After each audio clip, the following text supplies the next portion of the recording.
Ya, kali ini kita akan membahas mengenai materi yang fundamental. Ya, dalam tanda kutip kita akan membahas mengenai teori relativitas khusus. Ya, kita harus tahu definisi sebelum mempelajari tentang teori relativitas khusus. Tentu kita harus tahu dulu definisi teori relativitas khusus. Ya. Tapi sekarang kita mau membahas dulu mengenai komponen. Fundamentalnya dulu yang mengenai suatu teori relativitas khusus atau pengantarnya. Nah, sebelumnya kita harus tahu dulu pengertian fisika itu apa. Jadi, fisika itu adalah suatu ilmu yang mempelajari secara ilmiah di mana dia menelaah gejala, di mana fisika itu kan bisa kita amati dalam skala mikro dan makro. Kalau misalkan dalam skala mikro kita membahas dalam fisiknya itu tentang apa? Partikel elementer, terus energi tingkat tinggi dan lain-lain. Sedangkan pada suatu makro, contohnya itu kita membahas tentang suatu skala gigantik atau skala kosmologis dalam hal seperti itulah ya. Astronomi, nah seperti itu contohnya, atau jagat raya.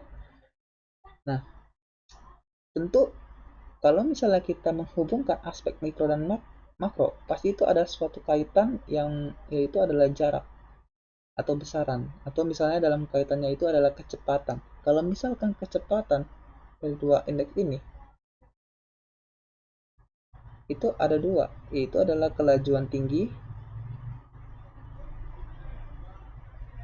dan ada kelajuan rendah.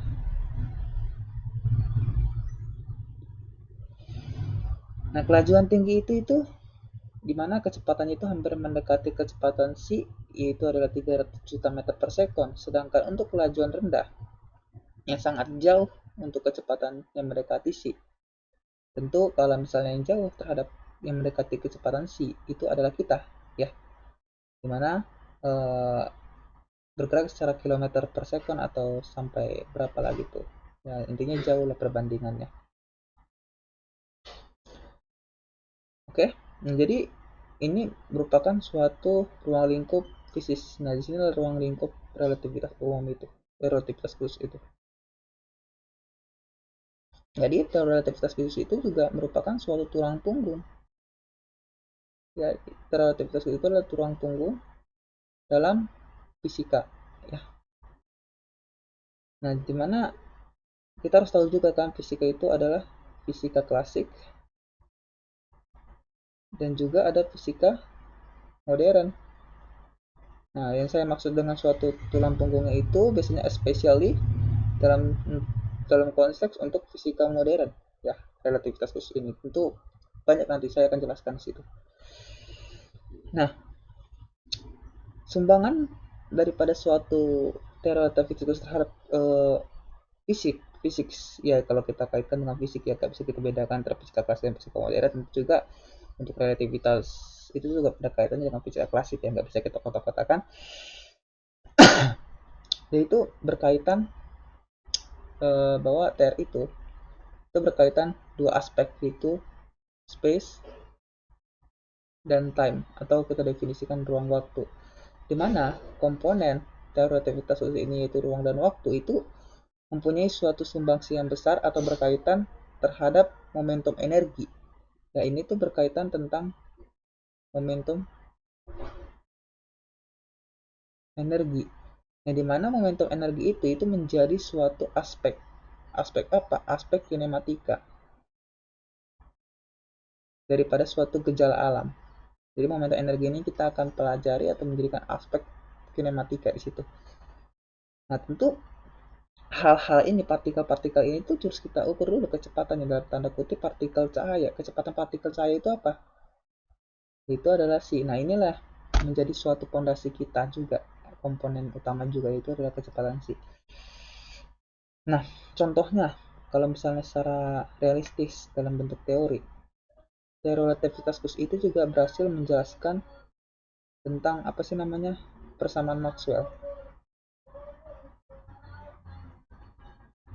Yang persamaan Maxwell itu bisa dijelaskan dalam teori relativitas khusus, yang dimana ini tuh merupakan suatu apa sih namanya itu persamaan dasar dalam elektrodinamik. Jadi berdasarkan suatu teori elektrodinamik, persamaan Maxwell itu merupakan suatu persamaan yang menjadikan suatu dasar dan berperan penting dalam memahami tentang elektrodinamika dalam jagat raya di situ. Nah, jadi persamaannya ini dijelaskan dalam bentuk yang kovarian, bentuk relativitas khusus. Nah, terus ada konsekuensi daripada suatu teori relativitas khusus, yaitu adalah adanya suatu kelajuan, gelombang elektromagnetik. Gelombang elektromagnet dalam ruang waktu. Jadi dari dimensi ruang waktu, konsekuensi daripada TRK ini itu adanya suatu kelajuan gelombang elektro. Yang dimana tanda kutip ini dalam ruang ruang vakum juga ya. Kalau misalnya ruang vakum itu ada ruang hampa, space gitu. Nah, untuk kelajuan gelombang elektromagnetik ini itu kan pasti adalah partikel, yaitu ada kecepatan c. Misalnya dalam tanda kutip 299 JT per second. Nah, ini juga implikasinya di sini kita harus tahu. Dan juga di sini especially kita harus tahu bahwa dalam TRK itu tidak ada suatu apa sih namanya itu kerangka yang istimewa.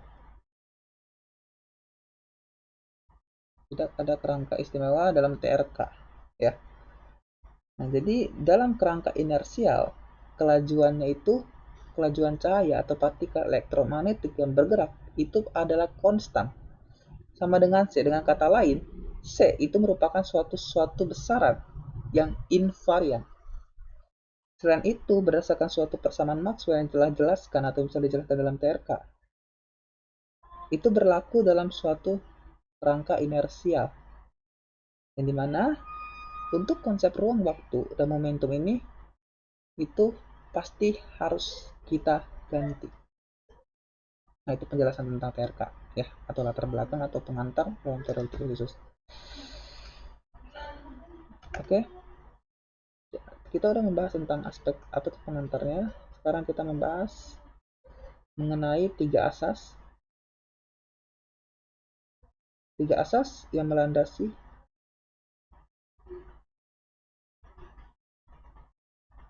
apa sih namanya teori relativitas khusus. Apa untuk asas yang melandasi teori relativitas khusus ada tiga, ya ada tiga, yaitu asas apa sih namanya itu asas ke nol, asas pertama, dan yang ketiga adalah asas kedua. Nah, apa itu tiga persamaan ini? Maksudnya tiga asas ini. Nah, jadi untuk asas yang pertama, asasnya itu adalah suatu disebut asas ke nol lah. Yang dimana dicetuskan oleh Albert Einstein berdasarkan suatu asasnya itu, beberapa tiga asasnya, dimana untuk yang pertama bahwa asas ke nol itu biasanya disebut dengan asas perpadanan. Biasanya disebut dengan suatu asas perpadanan. Atau dalam tanda kutip adalah asas korespondensi. Biasanya sering disebut seperti itu.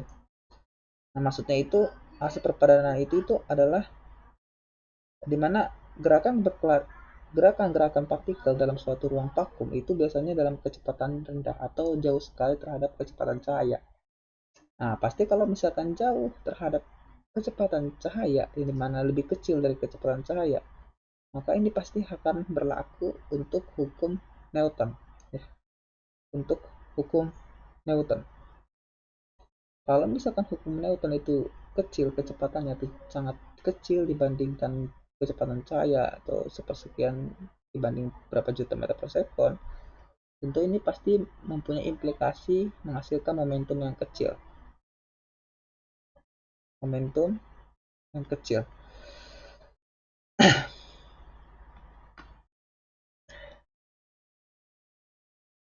Ya, Nah, itu adalah definisi daripada hukum pertama, yaitu asas perpadanan. Selanjutnya untuk hukum kedua, hukum yang kedua itu kan asas pertama ya. Hukum kedua itu menjelaskan sifat fisiknya, di mana sifat fisiknya itu adalah invarian. Kalau misalnya invarian itu bahasanya itu adalah konstan atau tetap itu bentuknya. Nah, jadi hukumnya itu invarian atau tetap, yang dimana dalam konteks perpindahannya. Perpindahannya itu dari kerangka inersial satu menuju kerangka inersi yang lain itu konstan, invarian, dia untuk hukum asas pertama.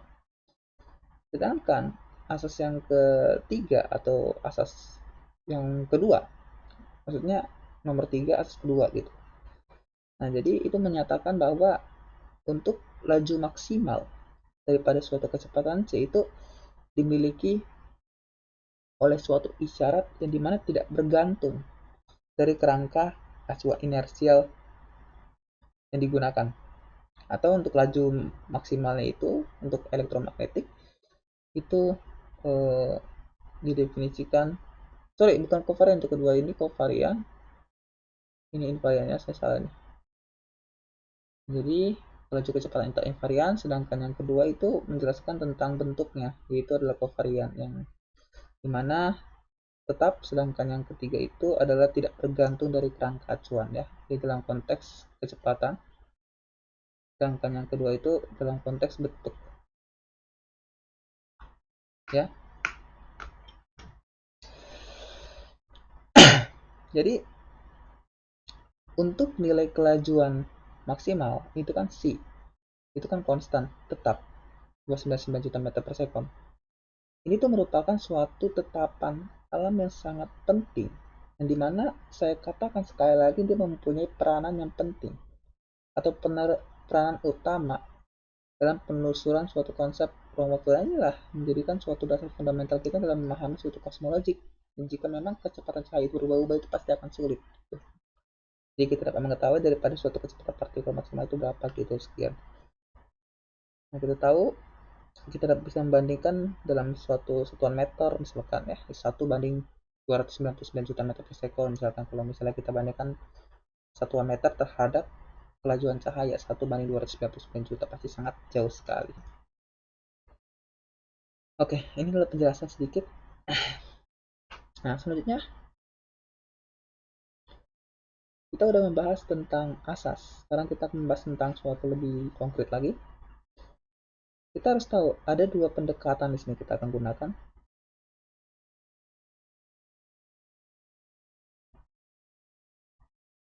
Ada dua pendekatan yang dimana tanda kutip ini bersifat konvensional.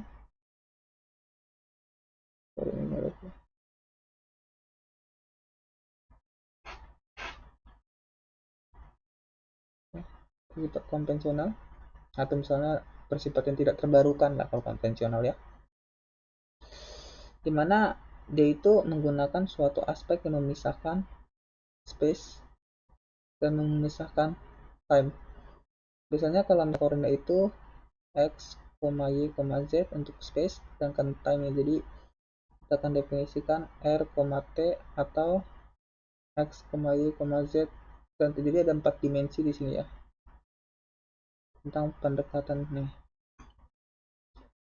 Jadi ruang dan waktu itu adalah suatu variabel yang dapat kita gunakan untuk bisa menelusuri transformasi Lorentz. Jadi transformasi Lorentz itu dijelaskan daripada suatu aspek ini, yaitu ruang dan waktu.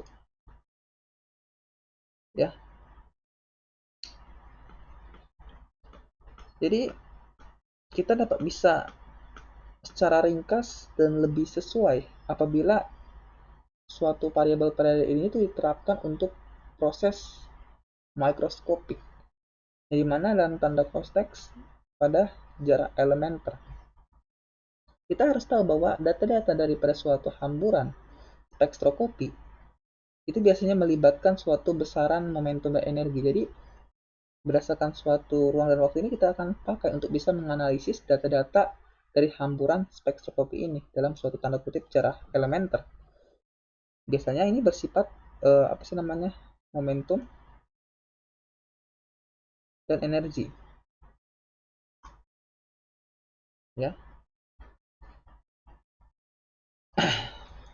Jadi itu sedikit penjelasan saya mengenai pengantarnya. Untuk selanjutnya kita akan membahas ya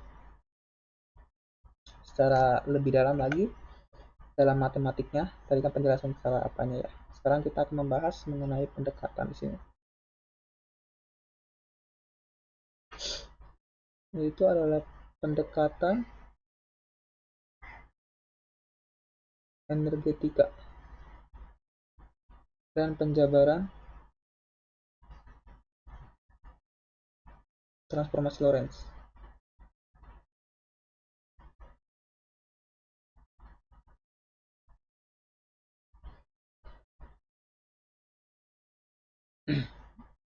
Kita sudah membahas tentang asas. Sekarang saya akan mengambil dari asas korespondensi. Apa asas korespondensi? Itu kan berkaitan tentang hukum Newton, di mana sini saya akan mengambil hukum Newton yang kedua. Nah, di mana hukum Newton kedua itu adalah F M kali A. Namun di sini kita akan membahas dalam tanda kutip momentum di sini ya, kita ambil bahwa untuk gaya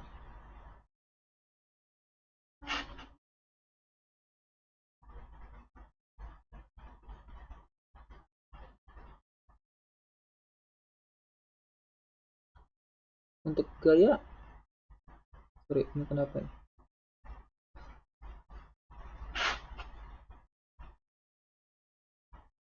Didefinisikan sebagai turunan momentum terhadap waktu.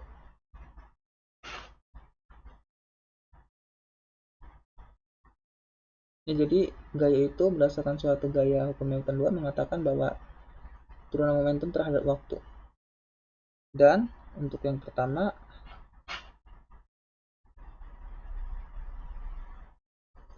dE adalah perkalian gaya terhadap arahnya atau jaraknya. Biasanya dE ini jika gaya dikali jaraknya itu didefinisikan sebagai dW atau dE akan sama dengan dW. Nah, jadi berdasarkan suatu hukum Newton kedua ini tuh berlaku dalam suatu energetika yang relativistik dalam konteks untuk momentum dan energi di sini. Sekarang kita akan mendefinisikan apa sih namanya momentum di sini P ini, dan dalam hal lain untuk F kita anggap sebagai gaya luarnya atau gaya eksternalnya yang dimana mempengaruhi suatu partikel di situ. Nah, dimana akan melakukan suatu kerja usaha misalnya. Kalau misalnya usaha itu kan dW ya. Kalau misalnya gaya diberikan suatu perpindahan pasti akan menghasilkan kerja seperti itulah. Nah, ini kita akan tinjau terhadap waktu. Nah, kalau misalkan terjadi maka ada suatu perubahan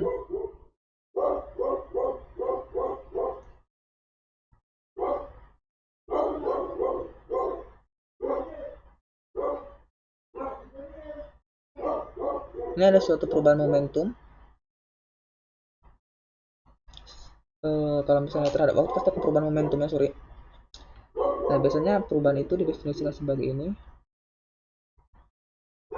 Turunan energi adalah turunan momentum terhadap waktu kita kalikan dr.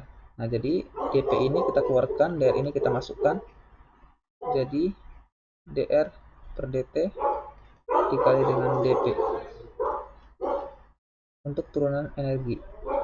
Nah, kita harus tahu bahwa turunan r jika diturunkan terhadap waktu ini akan menghasilkan kecepatan.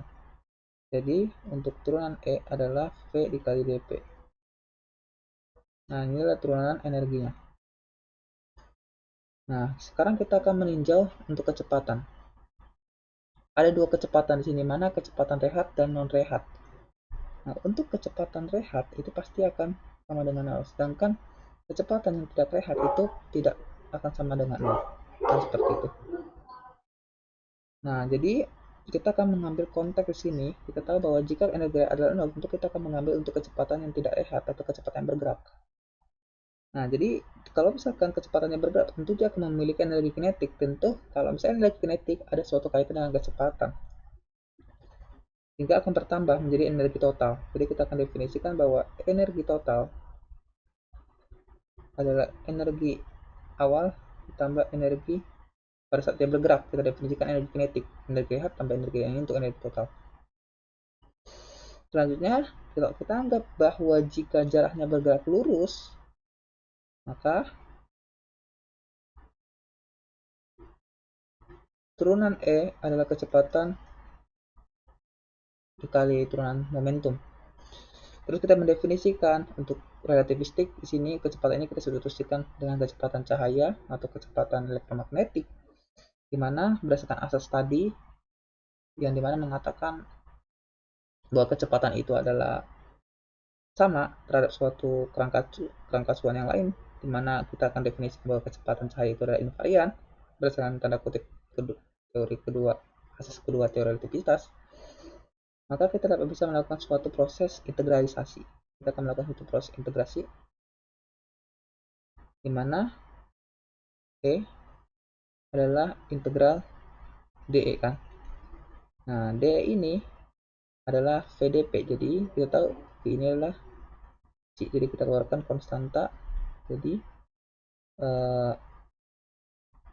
kita dapatkan dP karena ini. Nah, jadi untuk energi total itu adalah C dikali dP. Nah, integral dP itu apa? Kita turunkan turunan V, kalau kita integralkan, turunan momentum kita integralkan, maka akan menghasilkan tumbukan atau momentum. Jadi E adalah C dikali P. Ingat kalau misalnya integral dP kita dapatkan jadi tambah konstanta tambah C. Nah, jadi untuk energi adalah Cp ditambah C. Di sini kita harus tahu bahwa tidak ada foton yang mempunyai kecepatan 0. Pasti foton itu bergerak secara konstan. Maka dapat kita simpulkan bahwa untuk tetapan yang konstan itu kita juga dapat definisikan secara 0, atau kita definisikan untuk I square. Kalau kita kalikan, I square adalah V square dikali C square, atau kita definisikan bahwa pada saat V nya adalah C ya, kalau misalkan kita mengingat bahwa fotonnya dengan kecepatan 0, jadi C nya 0 sini. Jadi kalau misalnya I square yang kita kuadratkan, berarti si P square misinya adalah 0 ya. Jadi kalau misalnya kita lihat kondisinya penyebab konstan sini, jadi I square adalah PC square berdasarkan ini. Nah, jadi kita udah tahu nih dasarnya. Selanjutnya kita akan ambil konteks terhadap kaitannya dengan apa sih namanya itu, hukum Taylor, dari Taylor. Misalkan ada jarah di mana dia mempunyai suatu komponen V dan dia mempunyai momentum dan juga mempunyai energi kinetik. Misalkan dia sembarang misalkan. Nah, jadi dia mempunyai suatu bentuk kuadrat momentum, misalkan kuantum momentum V square. Dan dimana kuadrat momentum V square ini daripada aspek-aspek ini itu kita bisa menggunakan deret matematika, yaitu adalah deret Taylor.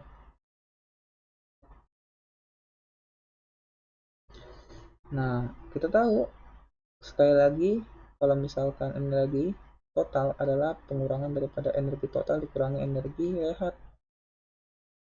Jadi kalau misalnya kita ambil terhadap subderet Taylor, maka untuk B square adalah A0 ditambah A1 dikali EK ditambah A2 dikali EK kuadrat sampai sekian. Jadi A3 adalah EK pangkat 3 gitu. Nah, ini untuk momentum kalau misalnya kita kaitkan terhadap deret Taylor. Nah, kita akan definisikan. Kita tahu bahwa pada saat dia kecepatannya rehat, kalau misalnya energinya rehat, pasti dia mempunyai kecepatan 0. Maka kalau misalnya dia mempunyai kecepatan 0, maka nilai P-nya akan 0 juga, karena P itu ada kaitan dengan 0. Nah, kalau misalkan momentum sama dengan nol, maka energi kinetiknya pun akan nol. Sehingga kita akan definisikan pula A0 ini itu adalah nol. Kan begitu. Nah, jadi selanjutnya kita akan definisikan juga, maka untuk A1 itu didefinisikan untuk kecepatan yang rendah atau jauh daripada kecepatan cahaya. Oke. Nah, jadi untuk selanjutnya semakin tinggi gitu. Nah, kita definisikan artinya untuk energi kinetik, energi square adalah energi kinetik square kalau misalnya mempunyai kecepatan tinggi. Dan kenapa? Kan harusnya kan tadi kan E0 ya, ada E0. Kenapa energi square? Nah, E0 ini kita ubah jadi 0 karena dia mempunyai kecepatan 0. Jadi untuk energi total kita dapatkan hanya energi kinetik square. Jadi E0 itu kita abaikan karena tidak mempunyai suatu nilai di situ. Nah, selanjutnya kita akan mengkaitkan dalam tanda kutip sini kelajuan atau energi kinetik, atau dalam kutip sini kita harus tahu dalam bentuk dispersi secara bebas. Ya, kita next dulu.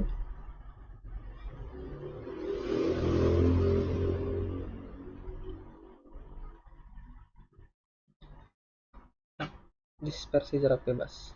Dispersi jarak bebas. Underline dulu. Oke, sekarang kita akan meninjau terhadap momentum. Kita pecah dulu. Misalkan ada P square sini. P square itu perkalian dari P dikali P. Kan begitu. Nah, P ini berdasarkan suatu penjelasan tadi adalah A1 dikali energi kinetik. Selanjutnya untuk P selanjutnya itu kita definisikan sebagai apa sih namanya, energi kinetik square kita bagi dengan c square. Nah, kondisi di sini dimana kecepatannya itu kecepatan itu kurang daripada kecepatan cahaya, atau misalnya secara himpunan penyelesaian itu 0 kurang p kurang c itu. Jadi apabila untuk momentum ini, definisi ini kita ambil turunannya, terus kita mengingat berdasarkan suatu kitab penjelasan tadi bahwa turunan energi kinetik adalah turunan delta EK atau E dikurangi E0, ini kan adalah DE, karena E0 ini kan rehat jadi 0, jadi kita definisikan bahwa DE aja. Jadi untuk D energi kinetik adalah DE. Nah, berdasarkan suatu ketentuan ini kita dapat bisa memperoleh bahwa 2P dikali DP itu adalah A1 ditambah 2EK dibagi C kuadrat dikali DE. Atau kalau misalkan secara membagikan aja untuk berapa DE ya, DE nya itu kita dapatkan P kita bagi dengan setengah A1 ditambah energi kinetik kita bagi dengan C kuadrat untuk turunan momentum. Selanjutnya ini kita kaitkan dengan DP ya, ini kita dapatkan aja. Jadi DE nya adalah ini ya. Selanjutnya kita juga memperoleh untuk momentum adalah kecepatan setengah A1 tambah energi kinetik persis square kalau kita kaitkan terhadap momentum kan kecepatan dikali apa gitu tadi kan. Ini itu ya, ini itu kita dapatkan dari pernyataan bahwa P dikali dp, momentum itu adalah P kali dp. Jadi untuk momentum ini kan kita dapatkan dari sini nih, kita substitusikan jadi P dikali dp, dp nya ini. Nah, selanjutnya persamaan ini kita kuadratkan. Misalkan kalau misalnya persamaan itu kita kuadratkan, kita ulang lagi lah tadi ya. Misalkan persamaan ini kita kuadratkan dengan A1 tambah EK bagi square kita kuadratkan masing-masing, maka C square adalah P square seperempat A1 tambah A1 EK kita bagi dengan C square ditambah EK square bagi C. Oh, ini kenapa bisa begini? Ingat aja, jika ada tambah B kuadrat maka akan berubah jadi A square tambah 2AB tambah B square gitu konteksnya. Jadi kalau misalnya kita kuadratkan kedua ruas, maka nanti akan berubah jadi seperti ini. Nah, nilai ini itu harus sama dengan ini. C square adalah A1 EK ditambah EK square dibagi C square seperti penjelasan tadi. Jadi dua persamaan ini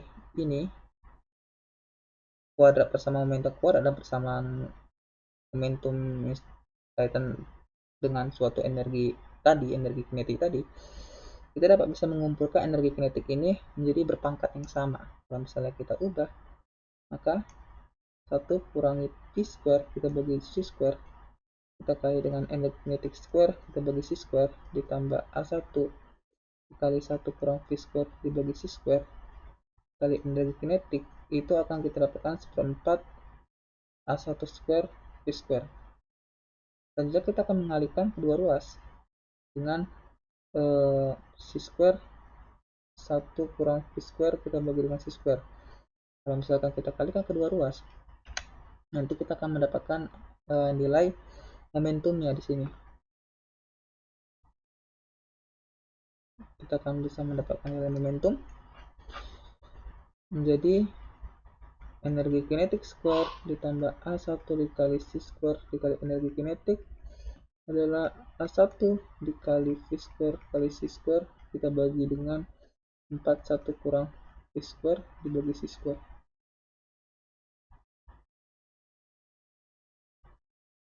Oke.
Bentar ya, kita ini ada kesalahan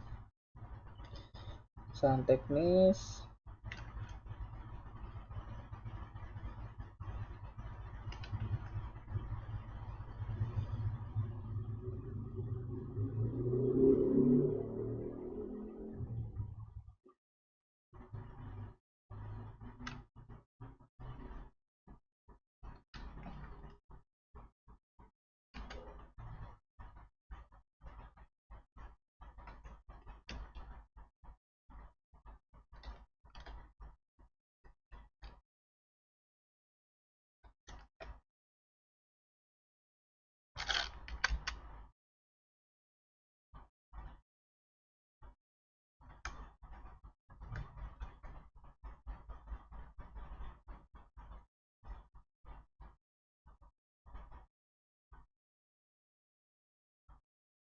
Nah, tadi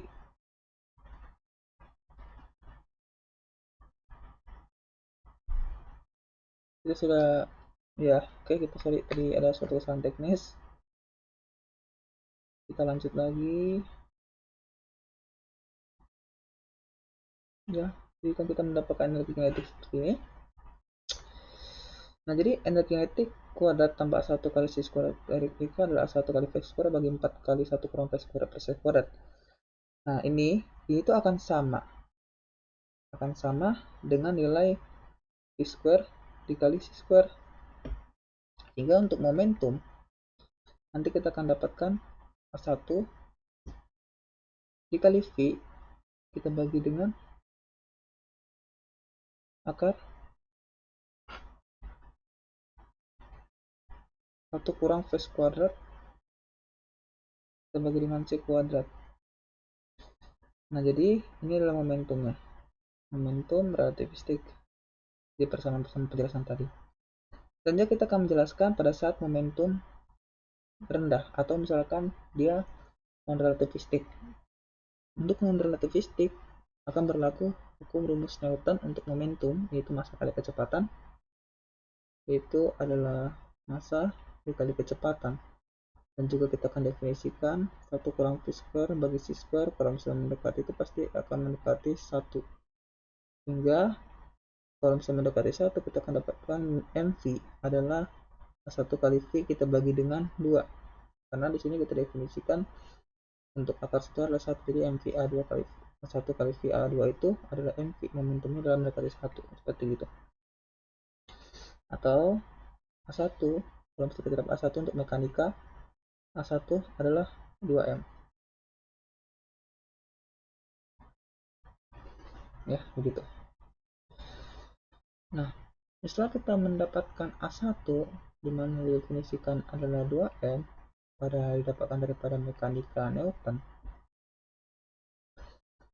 kita dapat bisa mengisi A1 ini ke dalam persamaan momentum ini.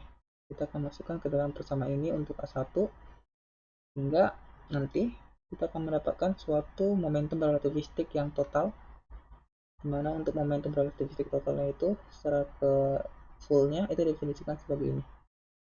Itu sih kan nilai tadi, jadi kita akan dapatkan nilai M dikali V kita bagi dengan akar 1 kurang square dibagi C kuadrat dikali, nah atau gini lah, nah ini jadi ada suatu konstanta Lorentz itu didefinisikan sebagai 1 per akar 1 kurang V square kita bagi C square. Jadi konstanta Lorentz ini kalau misalnya kita kalikan terhadap ini massa kali kecepatan, ini akan didefinisikan sebagai ini, itu konstanta Lorentz dikali massa kali kecepatan. Ya, jadi kita bisa mendapatkan suatu persamaan apa namanya konstanta Lorentz lah. Nah di sini juga kita harus tahu bahwa untuk konstanta Lorentz di sini itu harus lebih dari 1.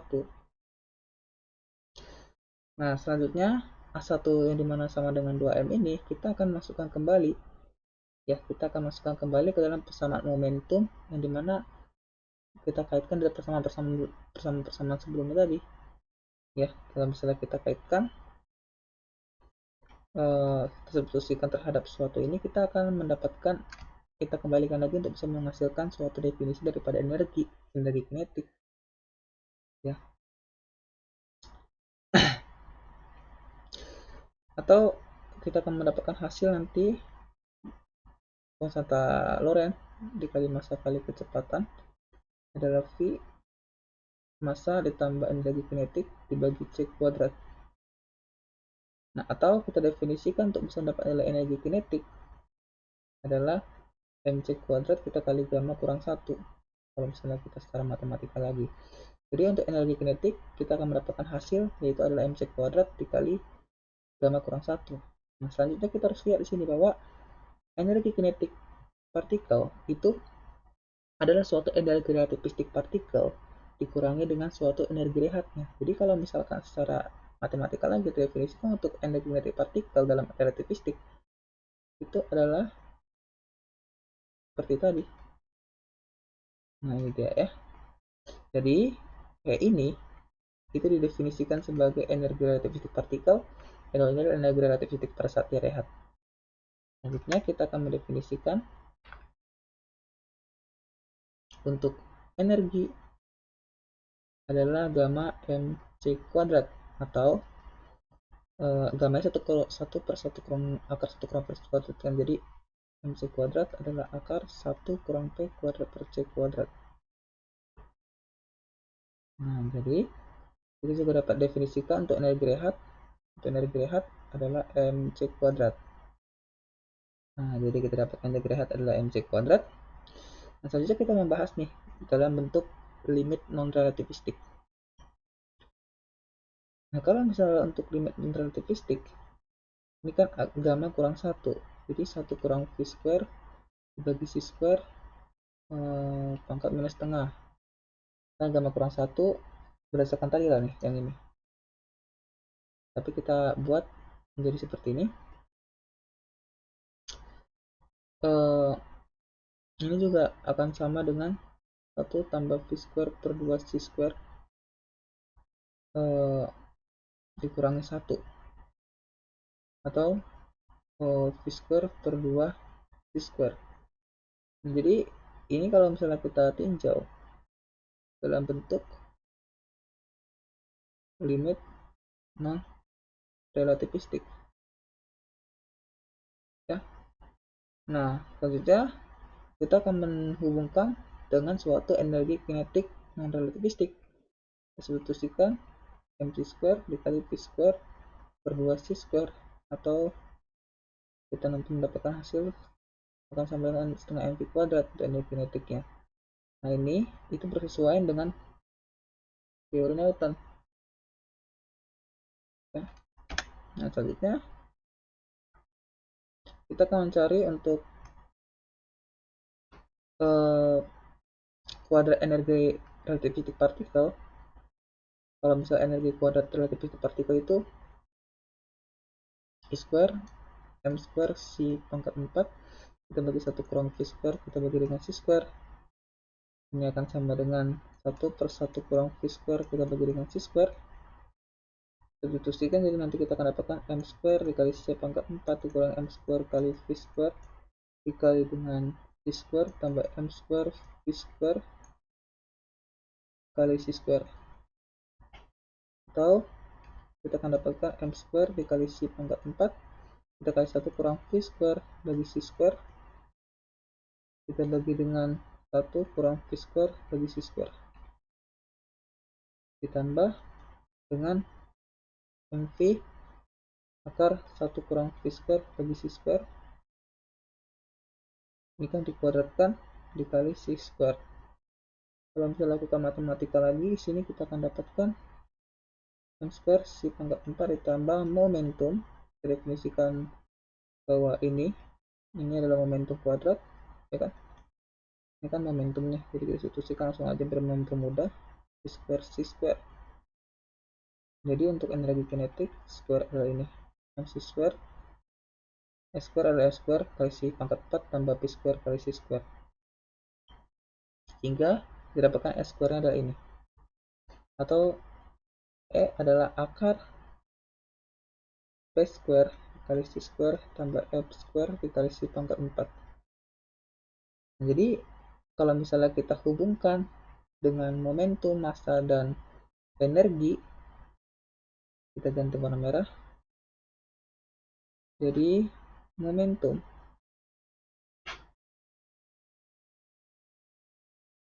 itu adalah